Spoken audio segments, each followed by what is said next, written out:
ولا إله إلا الله والله أكبر سبحان الله والحمد لله ولا إله إلا الله والله أكبر سبحان الله والحمد لله ولا إله إلا الله والله أكبر سبحان الله والحمد لله ولا إله إلا الله والله أكبر سبحان الله والحمد لله ولا إله إلا الله والله أكبر سبحان الله والحمد لله ولا إله إلا الله والله أكبر بسم الله الرحمن الرحيم Assalamualaikum warahmatullahi wabarakatuh.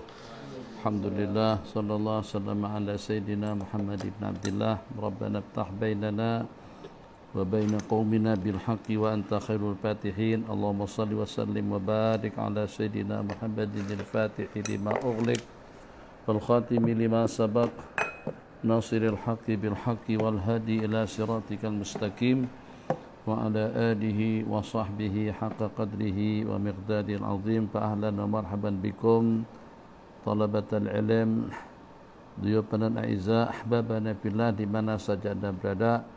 InsyaAllah sebentar lagi kita dengan pengajian kitab Sunan At-Tirmidzi Abi Isa Muhammad ibn Isa At-Tirmidzi, itu tentang kitab Al-Amthal, hadis yang ke 2863.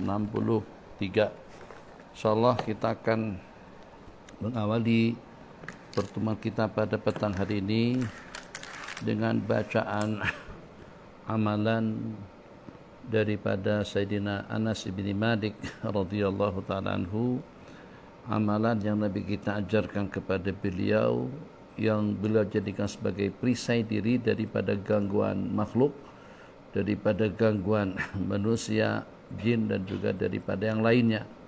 InsyaAllah akan Abi bacakan sebelum di type lagi sama kawan-kawan. Nanti insyaAllah kami akan hantarkan PDF-nya. Kalau yang ada yang sudah buat, nanti tolong dimasukkan ke dalam WhatsApp Abi. Saya boleh bagi Abi tashihkan. InsyaAllah kita akan awali dengan bacaan doa atau amalan Sayyidina Khadim Rasulullah sallallahu alaihi wasallam, Sayyidina Anas bin Malik radhiyallahu taala anhu, sahabat yang mendapatkan 4 rangkaian doa daripada Nabi. Satu, atil umrahu, panjangkan umurnya. Kedua, aksir auladahu, banyakkan anak-anaknya. Yang ketiga wa aksir amwalahu, dan banyakkan harta kekayaannya. Yang keempat, adkhilhul jannah, dan masukkanlah beliau ke dalam surga. 3 yang pertama sudah beliau saksikan dengan mata kepala beliau sendiri, harta yang terbanyak dengan kubur yang berbuah 2 kali setahun, anak jumlah bilangan ratusan banyak, dan juga dengan umur yang panjang. Bismillahirrahmanirrahim. InsyaAllah dibaca perlahan-lahan.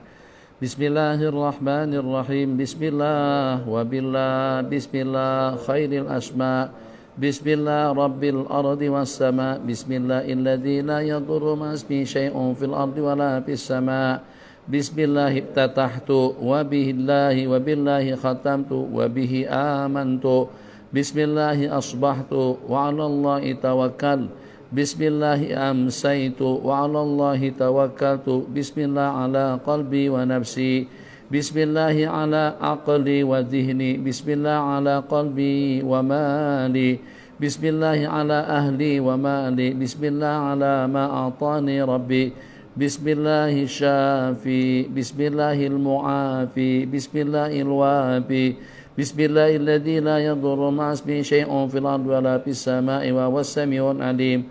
Huwallah, Allahu Rabbi la usyriku bihi syai'a. Allahu akbar, Allahu akbar, Allahu akbar.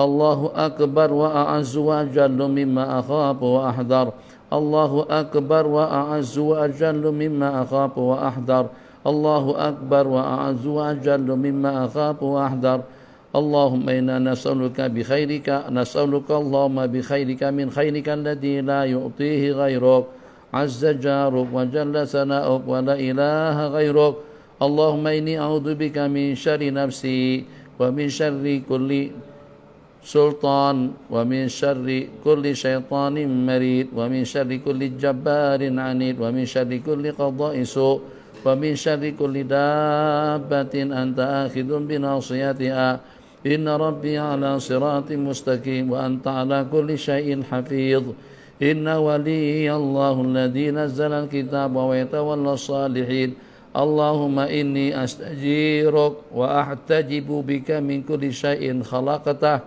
واحترس بك من جميع خلقك وكل ما درأت وبرأت واحترس بك منهم وفوض أمري إليك وأقدم بين يدي في يومي هذا وليلتي هذه وساعتي هذه وشهري هذا وطوال عمري بسم الله الرحمن الرحيم قل هو الله أحد الله الصمد لم يلد ولم يولد ولم يكن له كفوا أحد عن أمامي بسم الله الرحمن الرحيم قل هو الله أحد الله الصمد لم يلد ولم يولد ولم يكن له كفوا أحد من فوقي بسم الله الرحمن الرحيم قل هو الله أحد الله الصمد لم يلد ولم يولد ولم يكن له كفوا أحد عن يميني بسم الله الرحمن الرحيم قل هو الله أحد الله الصمد لم يلد ولم يولد ولم يكن له كفوا أحد عن شمالي بسم الله الرحمن الرحيم قل هو الله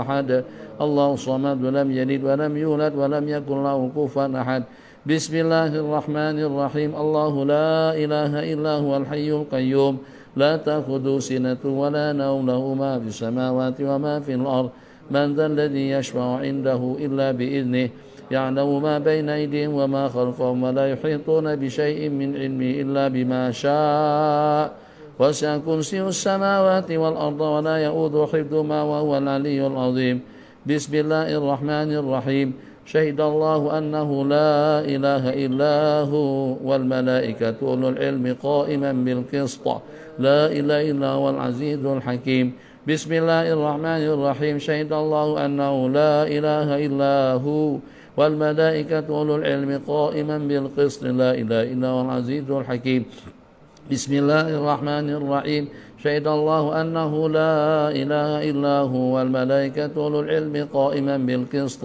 لا إله إلا هو العزيز الحكيم بسم الله الرحمن الرحيم شهد الله أنه لا إله إلا هو والملائكة أولو العلم قائما بالقسط لا إله إلا هو العزيز الحكيم بسم الله الرحمن الرحيم شهد الله أنه لا إله إلا هو والملائكة أولو العلم قائما بالقسط لا إله إلا هو العزيز الحكيم بسم الله الرحمن الرحيم شهد الله أنه لا إله إلا هو والملائكة أولو العلم قائما بالقسط لا إله إلا هو العزيز الحكيم بسم الله الرحمن الرحيم شهد الله أنه لا إله إلا هو والملائكة أولو العلم قائما بالقسط لا إله إلا هو العزيز الحكيم ونحن على ما قال ربنا من الشاهدين فإن تولوا فقل حسبي الله لا إله إلا هو عليه توكلت وهو رب العرش العظيم فنحن على ما قال ربنا من الشاهدين فإن تولوا فقل حسبي الله لا إله إلا هو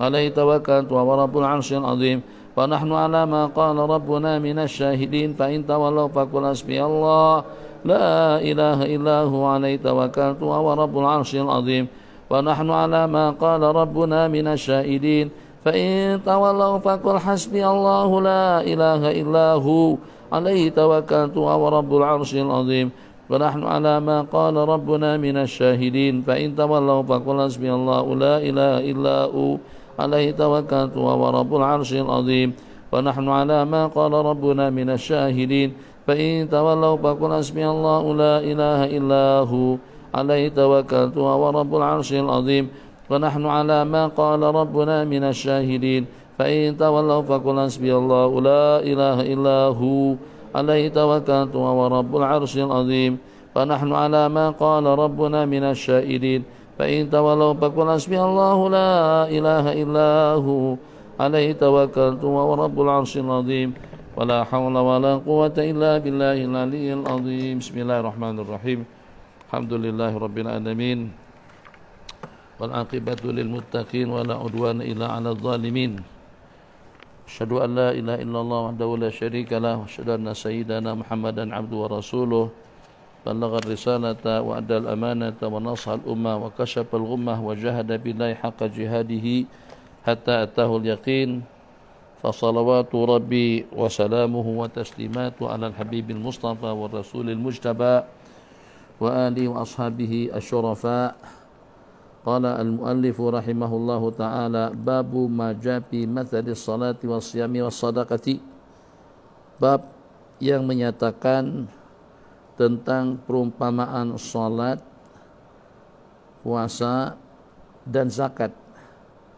Perumpamaan peribahasa salat, puasa dan sedekah. Di mana?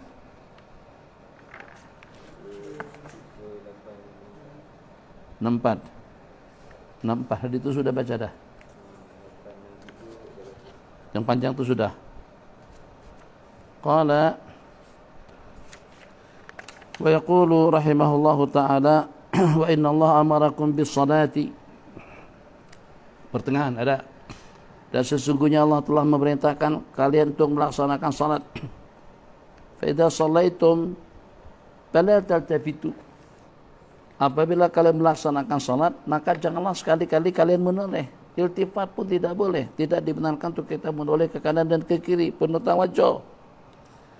Fa inna Allah yansibu wajhahu liwajhi 'abdi fi salatihi ma lam yaltafit. Sesungguhnya Allah Subhanahu wa taala yansibu asal daripada nasaba mansub, menghadapkan, mengarahkan. Sesungguhnya Allah mengarahkan rahmatnya ke muka hambanya di waktu dia salat selama dia tidak menoleh. Wa amurukum bisyami, dan aku juga perintahkan kalian untuk berpuasa. Fa inna mathala dzalika kamathali rajulin, perumpamaan tentang puasa seperti dengan seorang laki-laki fi isabatin, bersama satu rombongan, bersama satu kumpulan, ma'ahu surratun fiha miskun, bersamanya uncang yang di dalamnya terdapat minyak harum kasturi. Fakuluhum ya'jabu au yu'jibuhu rihuha, maka masing-masing berasa seronok, berasa senang dan kaget dengan bau-bauannya. Wa inna rihas shaimi atyabu indallahi min rihil misik, dan sesungguhnya dengan bau mulut orang yang berpuasa itu lebih harum di sisi Allah daripada minyak harum kasturi. Wa amurukum, dan juga aku perintahkan kalian untuk bersedekah. Baina masalah dzalika, perumpamaan daripada sedekah, kamathali rajulin asarahul adu, seperti dengan seorang laki-laki yang telah ditawan oleh musuh. Fausaku yadahu ila unuki, maka mereka belanggu tangannya ke leher. Wa qaddamu, dan mereka kedepankan untuk mereka pancung lehernya. Wa qaddamu, dan mereka kedepankan untuk mereka pancung lehernya. Faqala ana afdikum minhu bil qalili wal katsir, maka dia berkata, siapa yang berkata sedekah tadi itu, aku akan membebaskannya daripada kalian dengan banyak dan sedikit. Ana afdihi, aku akan menebusnya daripada kalian bil qalili wal katsir, maksudnya dengan semua harta kekayaanku. Fapada nafsahu, maka dia tebus dirinya minhum. Jadi ini pasti dan pasti hubung kait antara penyakit dengan sedekah. Nabi kita bersabda, dawu mardakum bisadaqah, obati orang yang sakit itu dengan sedekah. Jadi kalau kita melihat pun nampak agak pelik lah, macam mana orang berobat dengan obat, berobat dengan jampi-menjampi, dengan herba, berobatan secara tradisional, Mungkin itu dengan homeopati, mungkin dengan obat-obatan kampung, akar-akaran, jamu-jamuan, banyaklah jenis-jenis obat untuk mengatasi masalah yang menimpa. Atau juga minum air katum lah. Hah? Air ketum, minum air ketum. Tapi gue tak pernah tengok air ketum itu macam mana, tapi orang kata air ketum lah. Masya Allah, tabarakallah. Jadi sekarang karena obat yang secara pasti untuk COVID ini tak ada, jadi masing-masing coba apa yang boleh dicoba. Dia sampai dengan obat untuk kambing atau barangkali obat untuk kucing, juga obatan untuk binatang. Obat yang terbaru itu kan, itu obat bukan untuk manusia sebenarnya, itu untuk penyakit binatang. Nah, ternyata berkesan katanya, oke lah. Jadi yang secara pasti tiap penyakit ada obatnya. Obatnya itu daripada tanaman, obatnya daripada jenis-jenis minuman, daripada jenis-jenis makanan. Secara pasti itu ada hubung kait antara penyakit dengan obat. Tapi macam mana Nabi kita suruh kita berobat dengan sedekah. Sedekah, duit, makanan, infak, derma, hadiah, pemberian, wasiat. Terus menyembuhkan penyakit. Yo, Masya Allah, tabarakallah. Jadi perumpamaan yang Nabi kita sebutkan di sini, perumpamaan sedekah itu sama seperti dengan seseorang yang dijatuhkan hukuman mati. Masalul dzalika kamasali rajulin asyarahul adu, seperti perumpamaan seseorang yang ditawan oleh musuh. Oke. Sekarang orang yang ditawan oleh musuh tentu perlu diselamatkan agar bagaimana terlepas daripada cangkraman musuh.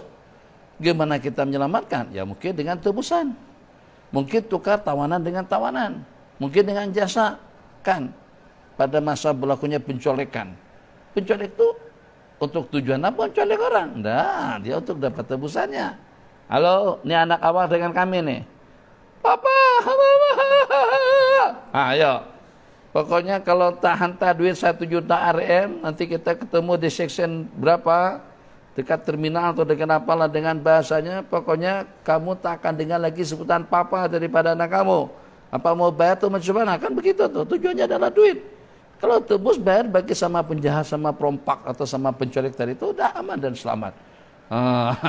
Jadi kalau dengan sedekah, pawarnya mampu untuk melepaskan, merungkaikan seseorang daripada tawanan, daripada belenggu musuh, maka dengan sedekah juga mampu untuk merungkai manusia yang tertawan dengan penyakitnya. Jadi sebagaimana yang ditawan oleh musuh itu adalah menghalang leluasanya, orang yang ditawan oleh penyakit juga akan menghalang leluasanya. Dia tak boleh kemana-mana, tak boleh keluar. Berobat, terapi, jangan banyak jangannya daripada iyanya.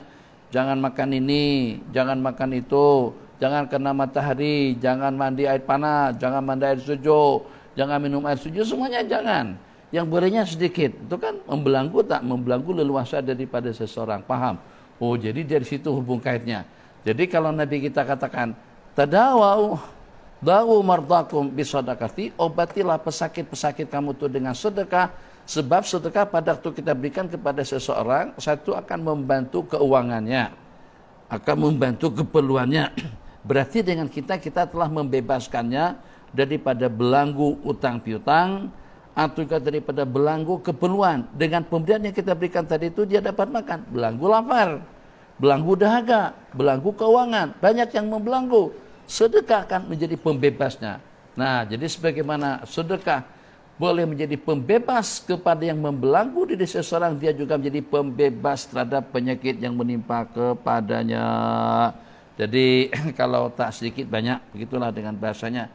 Yang penting kalau tidak sedikit banyak adalah duit yang kita sedekahkan saban hari, 5 kupang, 1 ringgit cukuplah saban hari demi untuk kesehatan. Jadi dengan sedekah satu, dalam bahasa hadis, innal bala la yata'adda as-sadaqata. Sesungguhnya dengan bala itu tidak akan melangkahi sedekah. Khususnya kalau pada waktu kita akan terbang jauh. Apa yang terbang jauh, terbang dekat pun sama aja. Tak mesti terbang, kalau itu jatuh memang masalah lah.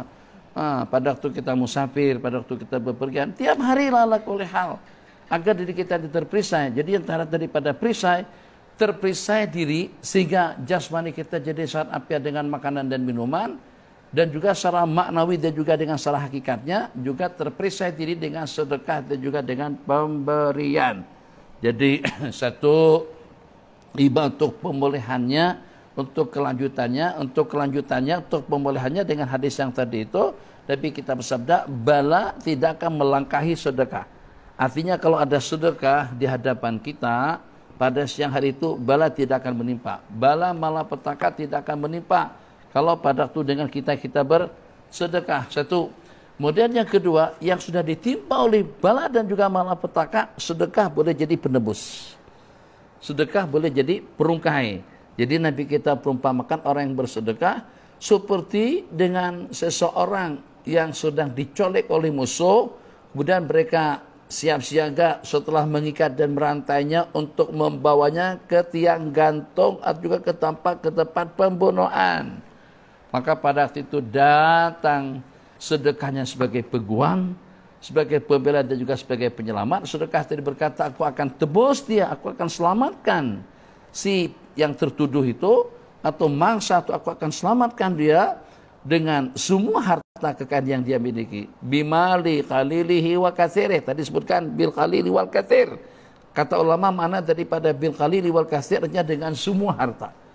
Sedekah berkata, aku akan bebaskan dia sampai dia terbebaskan dengan semua harta yang aku miliki.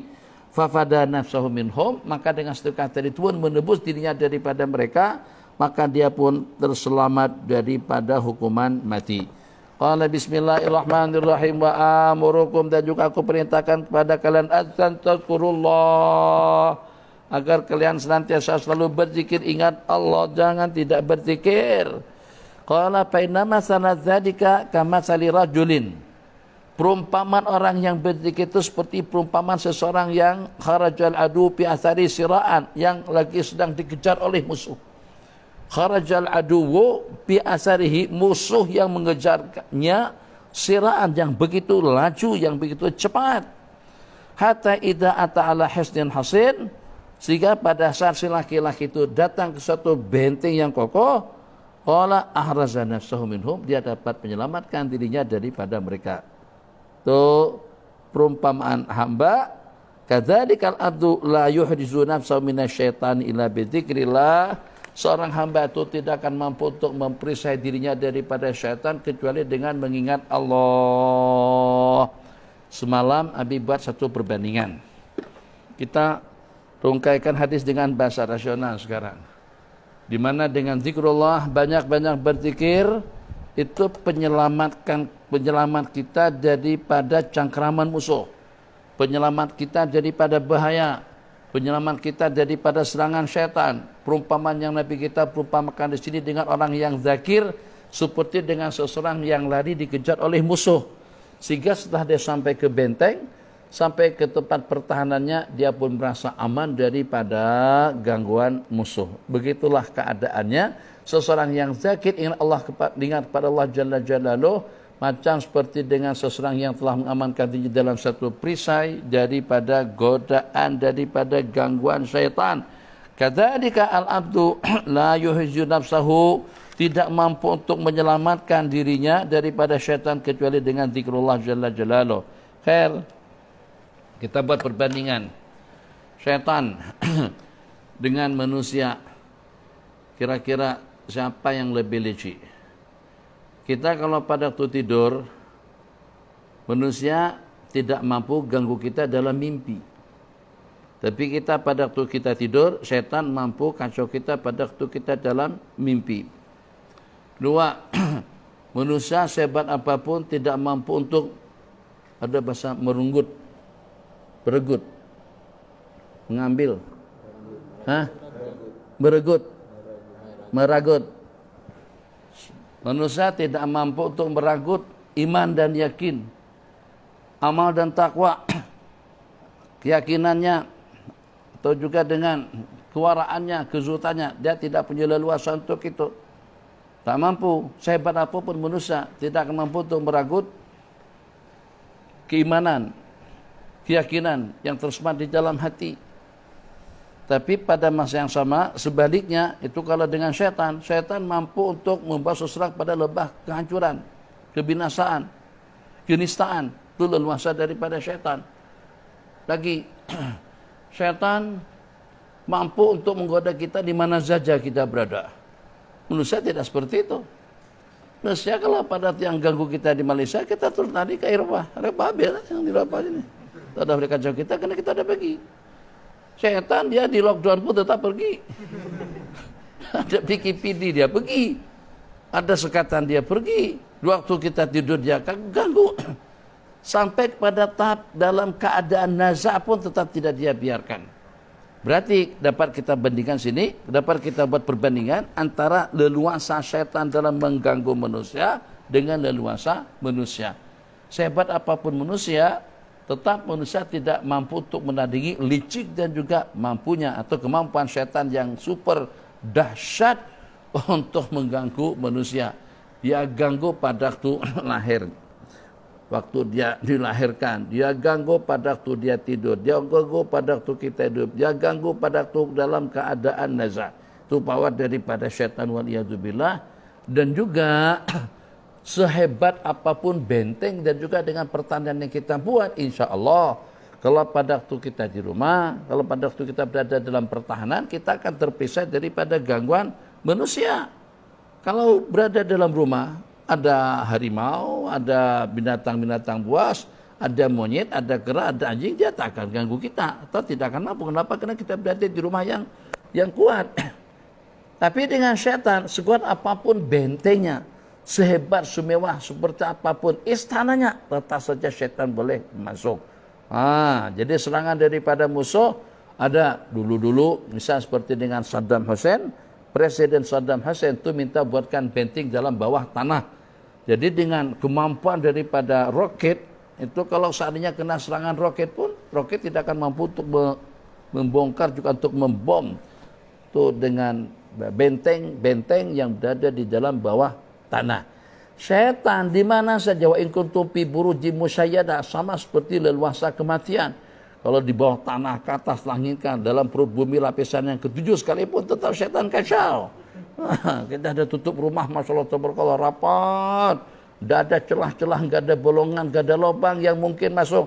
Angin tidak masuk, cahaya tidak masuk, suara tidak kena, semuanya.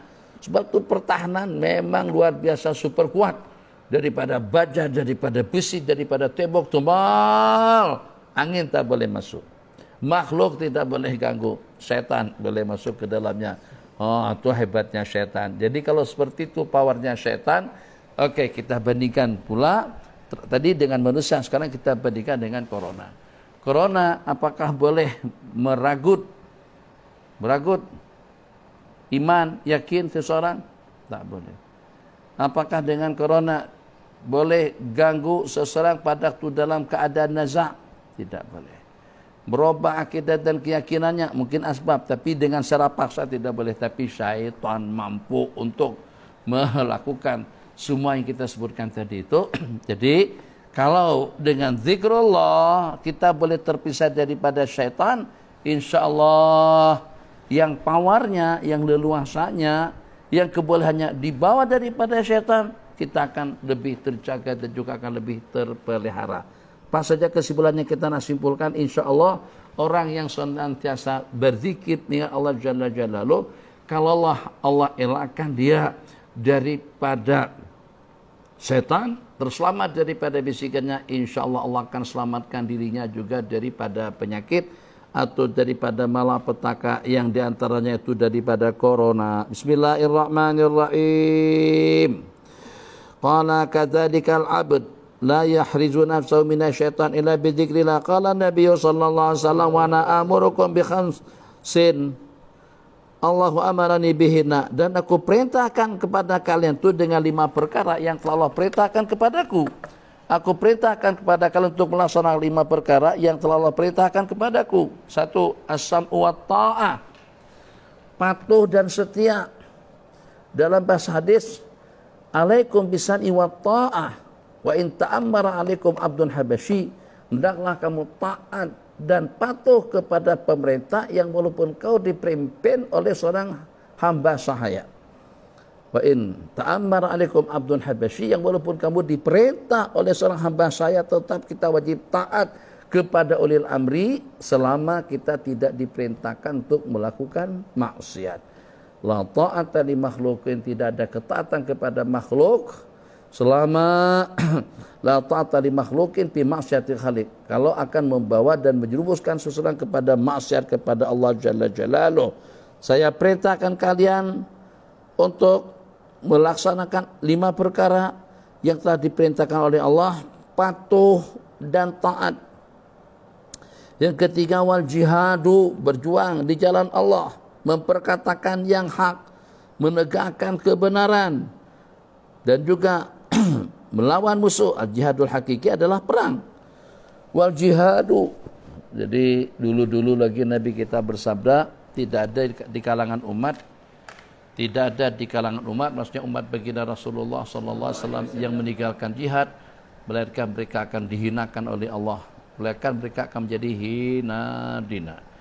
Tidak ada dengan satu golongan umat yang meninggalkan jihad, melainkan mereka akan menjadi hina dina. Ya memanglah. Sekarang misal saja, kalau pada waktu kita diserang oleh siapa saja, serang sama penyakit, diserang sama musuh, diserang oleh kehidupan, kita udah tak pikir, tak ada waktu untuk pikirkan benda-benda lain. Kalau pada waktu ada serangan daripada penyakitnya, kita pikirkan apa? Kita berobat lah.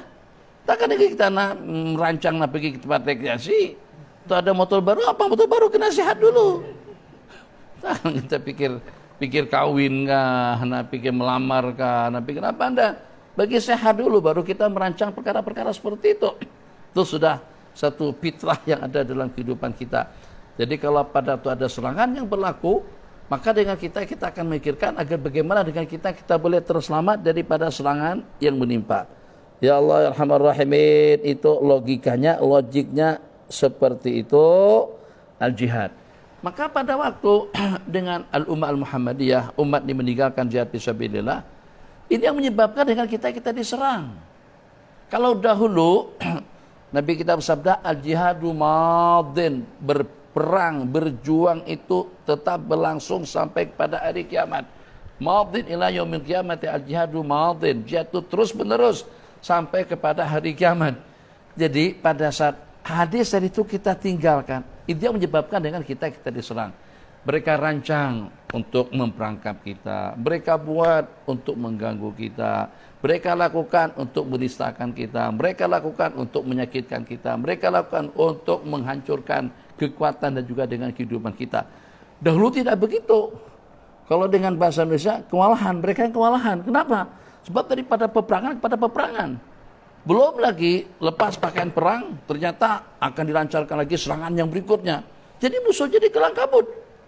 Kan? Tidak usah perumpamaan yang lebih susah. Dengan perumpamaan penyakit saja. Lepas demam, batuk pula. Berobat dulu untuk mengatasi batuk. Berobat lagi untuk mengatasi demam.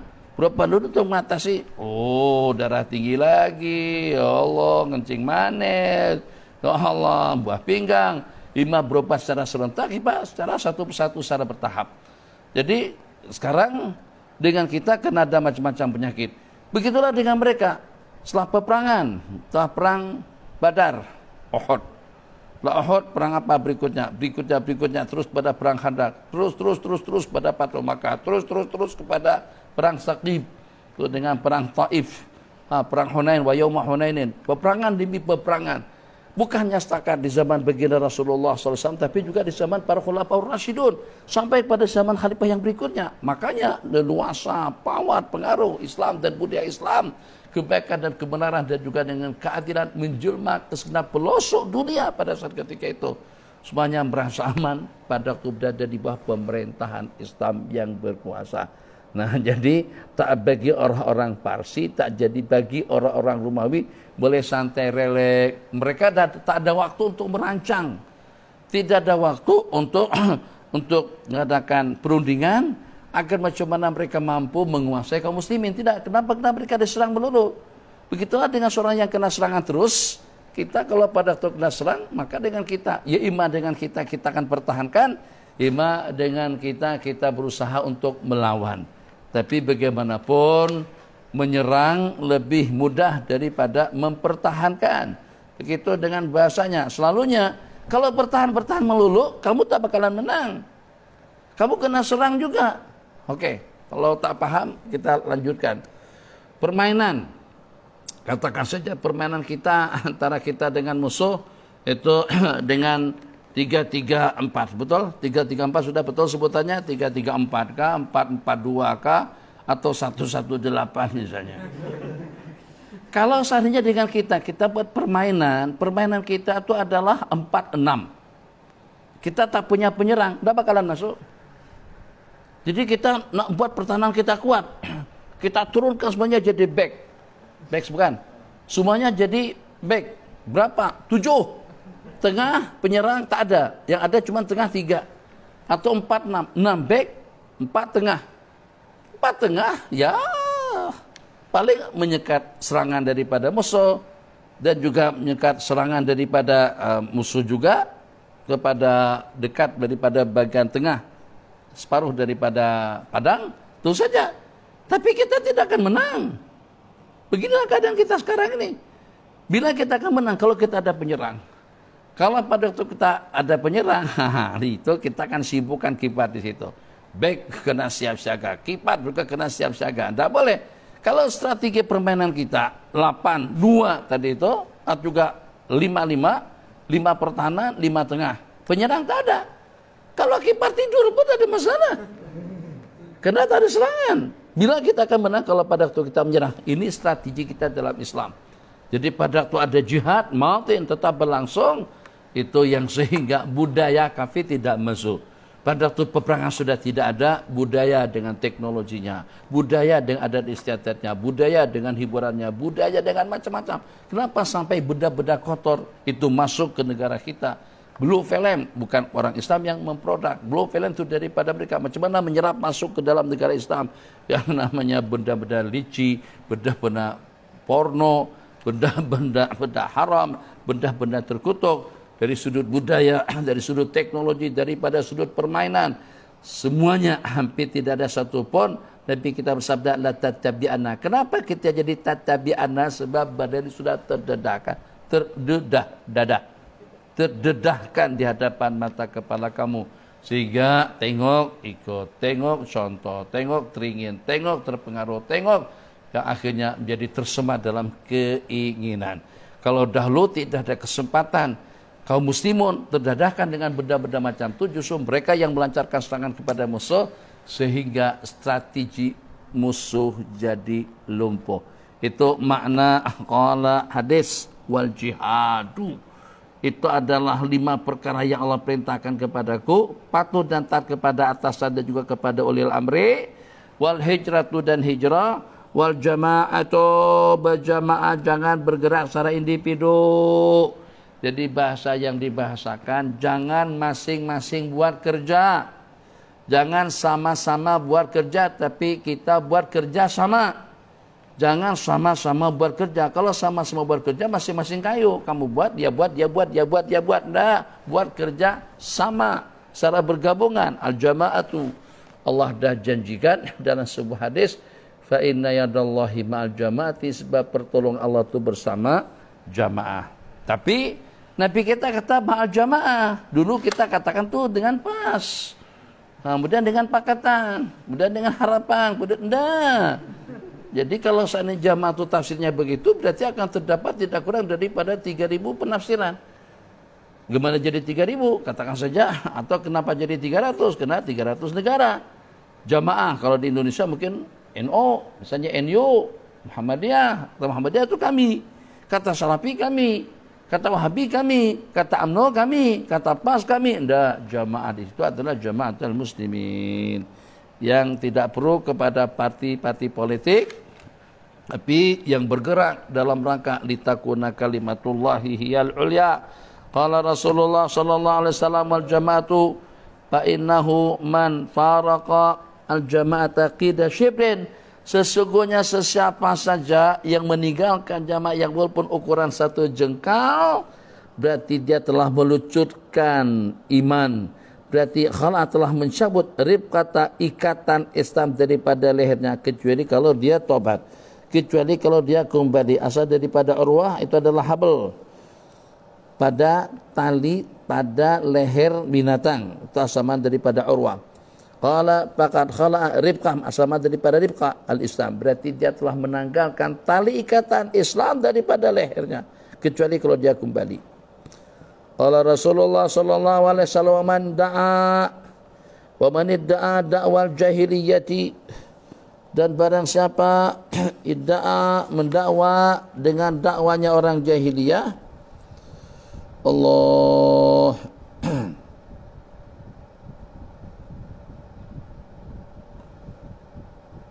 diartikan dengan da'a di sini adalah nida, ai nada bil Islam bi nida'il jahiliyati.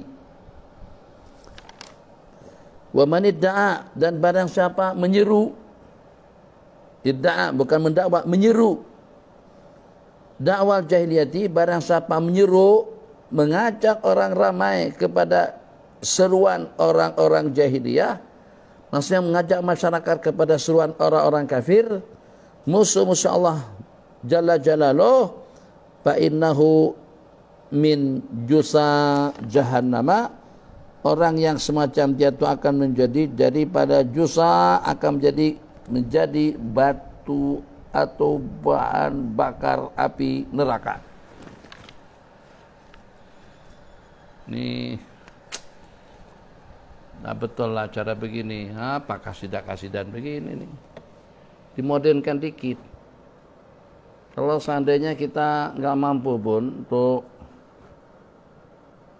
buat anggaran belanjawan, memanggil penari-penari dunia, seumpama K-pop, X berapa, paling tidak ada dari tempatan lah. Jadi kita tonton cara mereka menari, cara persembahan apa segala macam daripada mereka juga kita ikutin. Jadi kita lokal saja, tapi interlokal. Kita juga ada perempuan-perempuan seksi. Kita juga punya penari-penari ramai. Ada tempat-tempat untuk mengajarkan menari. Nah, itu masuk da'a bidakwal jahiliyati, menyeru umat masyarakat kepada budaya hidupnya orang-orang jahiliyah. Maksudnya budaya hidupnya orang-orang kafir. Jadi sehingga yang berlaku di masyarakat, apa bahasanya, apa yang tak ada di negara kita. Bugilnya ada, minumannya ada, lagu-lagu jazznya, jazz, gigiknya ada, kemudian dengan ratu cantiknya ada, renang beriramanya ada, semua bentuk maksiat. Itu da'a bidakwa al-jahiliyati. Nabi kita bersabda, ingat hadis ini, apalagi kalau pada waktu sudah jadi pemimpin, diberikan satu kepercayaan oleh rakyat untuk memimpin satu negara, satu umat, satu kumpulan, jangan sekali-kali terbabit untuk membudayakan budaya musuh. Jangan sekali-kali mengupayakan untuk membudayakan budaya-budaya hidup orang kafir, perkara-perkara yang bercanggah dengan hukum hakam daripada berbagai aspek dalam bidang apa saja. Bab negara kita kaya raya dengan segala keperluan, apa yang tidak ada, daripada I kepada Z semuanya lengkap dan komplit. Memang kalau kita perhatikan negara-negara Islam hampir Allah tempatkan di tempat-tempat yang strategik sekali. Petrolnya hanya dalam ukuran tak sampai 1 km, digali udah keluar. Kalau di Amerika katanya sampai dalam 16 km, galian menjulang ke bawah baru minyak keluar. Negara kita tidak begitu, tanahnya subur. Lagu Kosplos, Pak, tanah kita, tanah surga, begitu kah? Hah? Tanah kita 2 kali.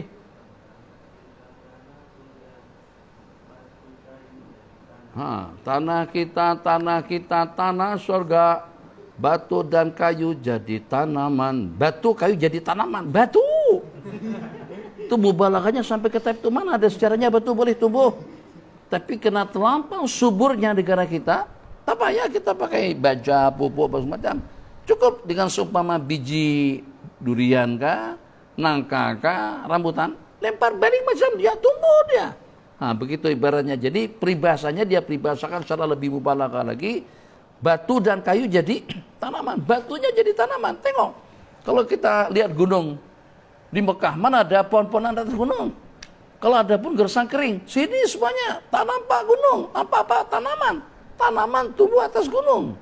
Batu dan kayu jadi tanaman. Apa saja kayu yang kita pacak, potong saja ranting apa akan tumbuh. Ya mungkin batu dan kayu itu mungkin kayu ubi kayu tuh.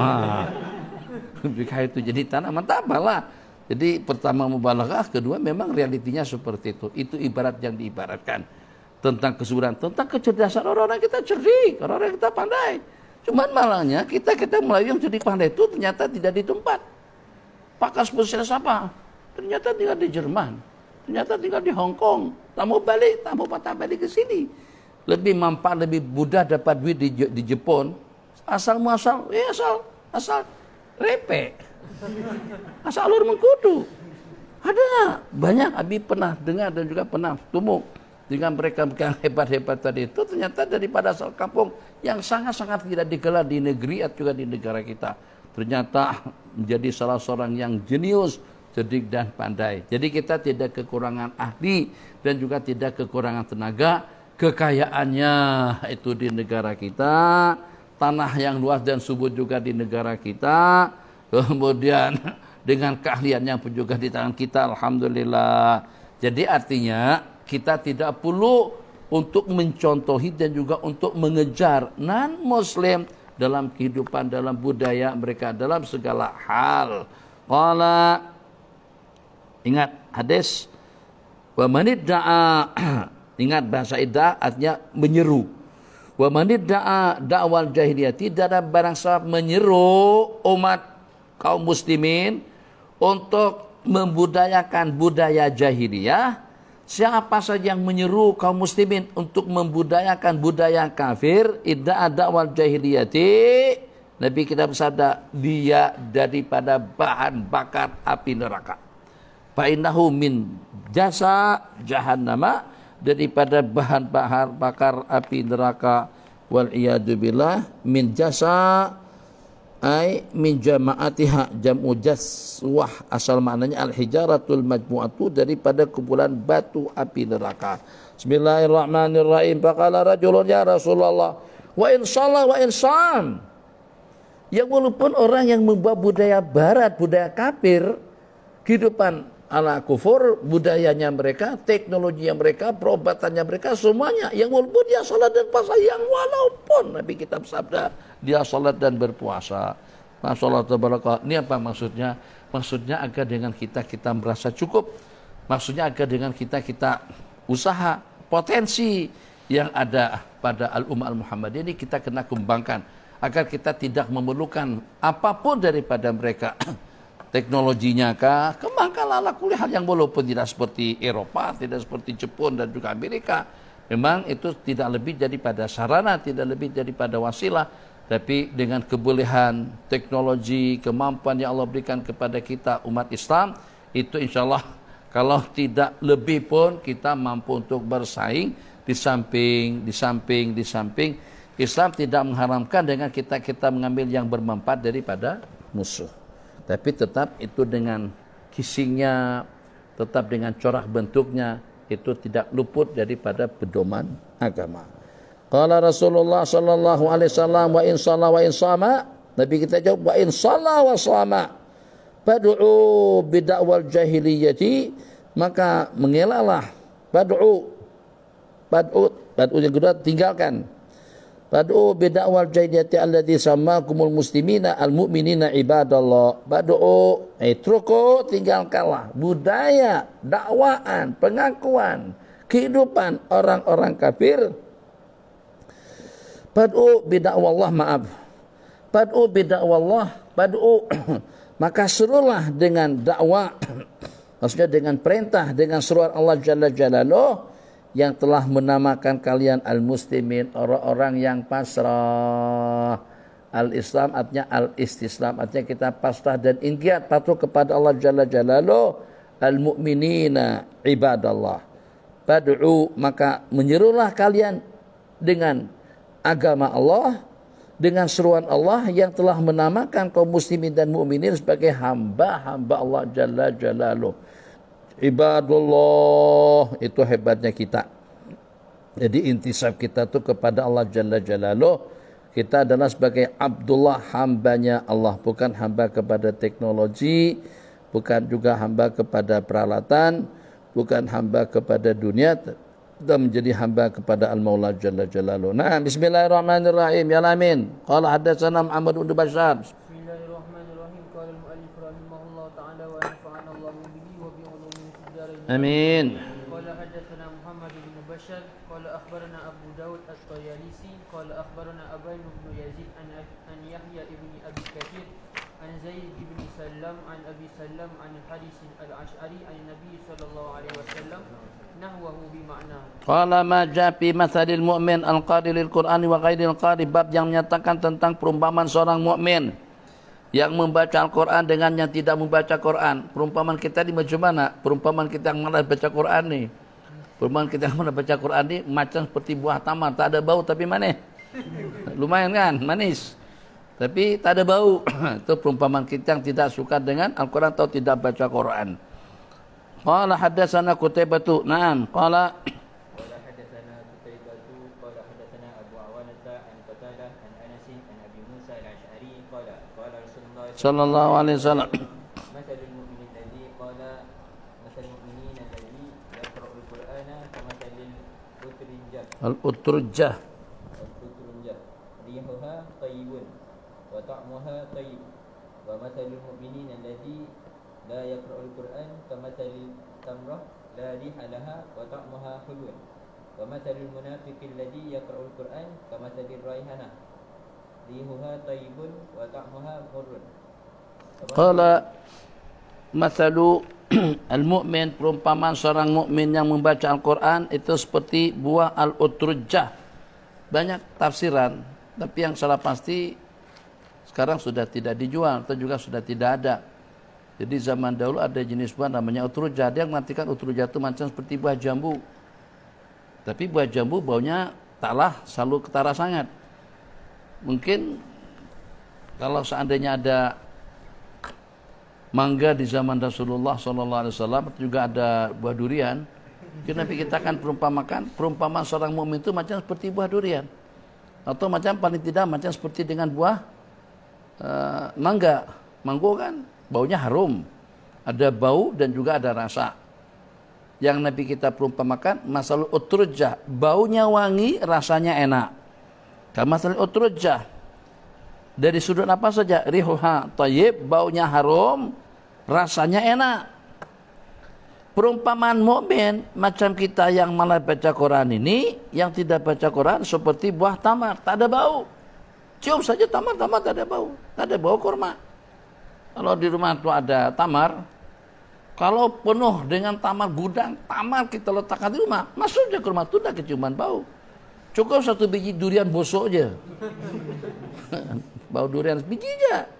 Yang walaupun durian tadi itu mentah, atau yang walaupun durian tadi itu udah maksudnya udah apa? Kalau kita belah pun rasanya tawar. Yang baunya tawar, yang rasanya tawar pun baunya kuat. Cukup sebiji saja. Tak payah bening memikirkan. Beli satu biji durian, masukkan dalam kereta, buka ikon. Oh. Boleh tahan baunya. Mungkin pada masa beli masih bau durian lagi, tapi kalau setelahnya itu buat kepala kita jadi pening. Itu dengan bau durian kuat, baunya kuat. Ada lagi jenis buah-buahan yang baunya kuat, rasanya kalau yang masak nikmat, tapi kalau yang kurang masak ya kuranglah, tapi selalunya rusak. Tak tahu bahasa sini, tapi insyaallah ada mirip-mirip dari sudut nama, namanya kuini.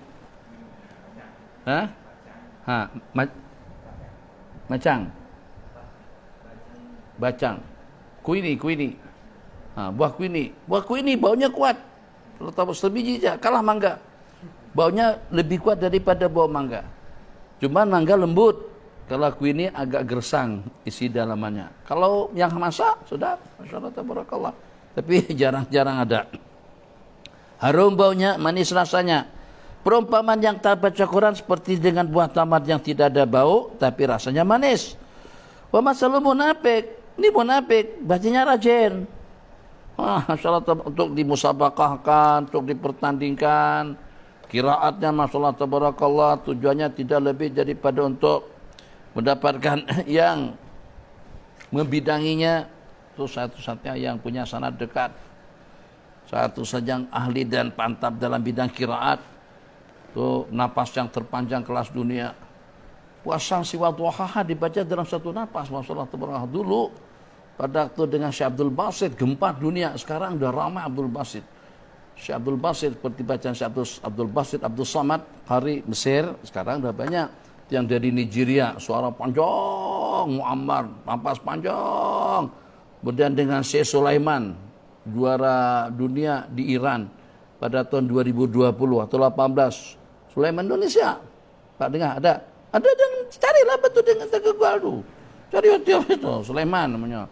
Pada waktu baca, yang paling gemar untuk bacaan tilawah musabaqahnya adalah India Pakistan. Kalau kita biasa-biasa sama musabaqah orang tanah nonton musabaqah.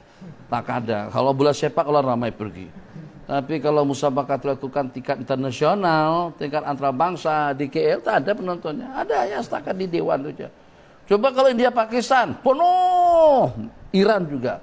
Kalau yang namanya musabaqah tilawatil Quran, hari yang panjang, yang napas terpanjang tadi itu pada waktu baca, langsung hambur duit, mereka masukkan duit ke sini, ke kepala. Jadi itu kan didatangin sama penggemarnya, Allah semuanya menjerit. Luar biasa. Itu budaya penghayatan terhadap bacaan Quran yang mantap. Iran, Pakistan, India. Luar biasa sambutannya. Allah tuh, kalau tujuannya untuk itu seperti perumpamaan yang Nabi kita sebut, perumpamaan seorang munafik yang membaca Quran seperti wangi-wangian, baunya harum, rasanya pahit. Ayo, siapa yang nak minum minyak harum kasturi? Siapa yang nak minum oat? Tuh katanya ada campuran oat. Apa minuman campuran oat? Tak lalu minum kita, tak sedap. Oat baunya sedap, tapi masukkan ke dalam minuman tak boleh diminum. Kamasali raihana, seperti dengan bunga, baunya harum tapi rasanya pahit. Perumpamaan seorang munafik yang tidak membaca Quran seperti perumpamaan hanzalah, seperti perumpamaan buah hanzalah, rasanya pahit, baunya tidak ada. Qala Rasulullah sallallahu alaihi wasallam, hadis yang terakhir, qala hadatsana Al-Hasanu Ibnu Ali Al-Qallalu.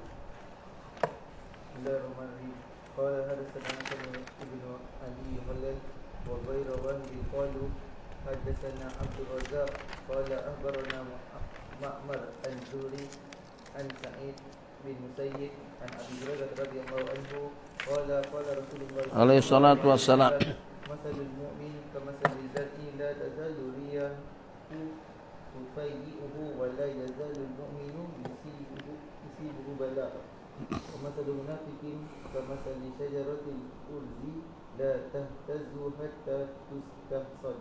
Qala masalul mu'min, Nabi kita buat perumpamaan lagi, perumpamaan seorang mukmin kama salil zar'i, seperti dengan seumpama pokok, kama salil zara', la tazalu riyahu tufayyi'uhu, senantiasa dengan angin mempermainkannya. Tufai mana tumayil, dengan tiupan angin gerak. Begitulah kita senantiasa hidup dalam cobaan, semacam cobaan anak bujangan, ya cobaan kena, ya bujangan lah, cobaan aja. Yang sudah kawin cobaannya nanti dengan anak, yang belum kawin cobaannya dengan problem, yang jadi koprat cobaannya dengan harta, ujiannya dengan harta, yang jadi pemimpin cobaannya dengan rakyat, masing-masing teruji dengan yang lain. Yang menguji pemerintahan itu adalah rakyat, yang uji rakyat itu adalah pemerintahan, sama-sama saling uji menguji. Fitnah senantiasa selalu sebati dalam kehidupan manusia. Kama salizara, seperti dengan pokok yang senantiasa dipermainkan oleh angin. Tapi bagi seorang mukmin, la yazalu mu'min yusibuhu bala, senantiasa dengan seorang mukmin itu ditimpa oleh bala dan juga oleh malapetaka. Wa masalul munafik, tapi perumpamaan seorang munafik masalu syajaratil arus, seperti perumpamaan pohon padi, la tahtazzu, tidak bergoyang, hatta tustahsar, sampai dituai. Jadi karena dia rendah. Kalau pokok tuh tanaman angin goyang. Tapi kalau dengan padi tak ada lingkang-lingkang macam tuh. Padi itu satu kali hantam sama angin, dah berubah. Tak ada lagi goyang-goyang yang begitu. Tinggal sampai masa dipanen, dah begitu saja. Jadi pada saat tak ada padi tegak begitu. Dia sekali saja dah, bukan juga tumbang. Satu kali tiup dengan angin yang kuat, terbah. Lepas itu sampai masak, sampai matang, sampai dipanen. Begitu perumpamaan seorang munafik. Perumpamaan seorang mukmin senantiasa selalu diuji oleh Allah Jalla Jalaluhu. Alang-alang. Inna minasyajarati, pada suatu ketika hadis riwayat daripada Sayyidina Abdullah bin Umar radhiyallahu ta'ala anhuma, Nabi kita bersabda, ada di antara daripada jenis pokok kayu syajaratun la yasqutu waraqwa, pohon kayu yang tidak pernah luruh daunnya. Wahya mathalul mu'min hadisuni mahya, itulah perumpamaan seorang mukmin, coba bagi tahu kepadaku apa dia. Kata Sayyidina Abdullah, bahwa kana supi syajaratil bawadi, orang ramai pada mengayal kepada tanaman-tanaman yang ada di hutan. Mungkin pohon itu kali kalau saat zaman kita sekarang kita suruh pergi masing-masing bawa pohon daripada hutan. Ini barangkali perumpamaan ini enggak. Semuanya lain, semuanya. Tidak ada yang kepikiran itu adalah tanaman yang senantiasa selalu dengan mereka. Qala fawaqa'an nasu, maka orang ramai meramalkan atau menduga, mengira itu adalah tanaman yang ada di lembah-lembah, yang ada di hutan-hutan. Sementara terlintas di dalam benak hatiku, kata Sayyidina Abdullah bin Umar, itu adalah buah tamar. Itu adalah an-nakhlah. Karena tidak ada yang bercakap, dia akhirnya nanti kita kata dia itu adalah buah tamar. Qala pastahya itu an aqul. Maka kena melihat orang-orang yang tua pada senyap, sedang bakal diam. Sayyidina Umar pun juga diam, Sayyidina Utsman pun juga tadi. Apa dia? Padahal aku tahu rasa-rasanya itu buah tamar. Tapi karena merasa aku yang paling muda, maka dengan bab itu tidak bercakap. Apa kata Sayyidina Umar? Qala haddatsu Umar, terus aku bercerita kepada Sayyidina Umar billadzi waqa'a fi nafsi, dengan yang terlintas di dalam hatiku. Jadi kata beliau, antakun aku tahabba ilayya min an yakuna li kadza wa kadza. Kalau seandainya kau ucapkan, kau jawab pertanyaan bagi Nabi tadi itu lebih berharga, lebih bernilai di sisiku daripada ini dan itu. Daripada ini dan itu. Ya kan Bapak bangga kalau anak pandai. Ya kan? Kalau anak dapat menjawab, gimana Bapak tak jadi bangga? Jadi kata Silma, kalau kamu cakap, Sayyidina Abdullah bin Umar tidak bercakap kena segan. Sebab kalau yang paling kecilan, Nabi kita yang kecil tahu yang tua-tuanya apa?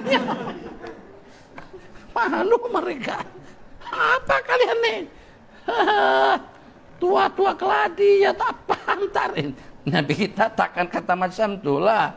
Tapi pertimbangannya seperti itu. Kalau yang seumpama Sayyidina Abdullah bin Umar memperkatakan, beliau yang tahu, yang tua-tua tidak tahu, ya ini andaian saja. Seandainya Nabi kita kata, ya Allah, masa budak kecil yang tahu, yang tua-tua takkan. Jadi kan jadi masalah. Akhirnya mereka, karena tidak ada yang menjawab, Sayyidina Abdullah bin Umar pun juga senyap. Nabi kita kata, tahu apa dia? Itu adalah buah tamar. Jadi buah tamar, pohon korma itu tidak pernah luruh atau tidak pernah gugur dahan, atau ya nakhlatu allati la tasqut, yang tidak pernah luruh waraquha, la yasqutu waraquha, tidak seperti dengan daun apa kira-kira yang saban hari disapu nanti dia luruh lagi daunnya, luruh lagi saban hari jadi kerjaan. Tapi kalau dengan tamar, tanam tamar, atau seperti dengan pohon kelapa pun, kalau jatuh pun yang sudah tua, yang sudah apa, sudah kering itu baru jatuh. Itu pun kadang-kadang tak jatuh langsung, patah dulu. Kalau tidak ditarik dia tidak jatuh. Tunggu sampai jatuh berbulan-bulan tak jatuh lagi. Jadi jangan terlalu mengayal bahwa kelapa akan jatuh. Kalau jatuh pun paling mungkin yang masih kecil. Kalau dengan daunnya itu sampai kering dulu baru jatuh. Allah dikatakan kita juga diperumpamakan dengan buah tamar, sebab buah tamar itu dapat dimanfaatkan dengan segala-galanya. Daunnya, akarnya, pohonnya, buahnya, bijinya, semuanya manfaat.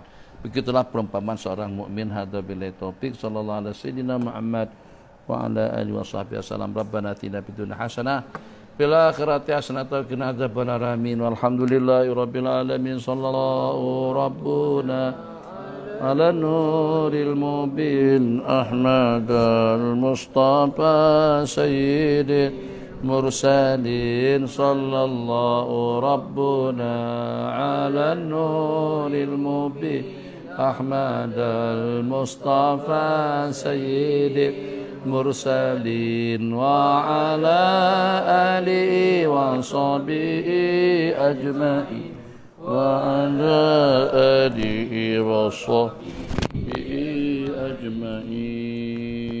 Wassalamualaikum warahmatullahi wabarakatuh.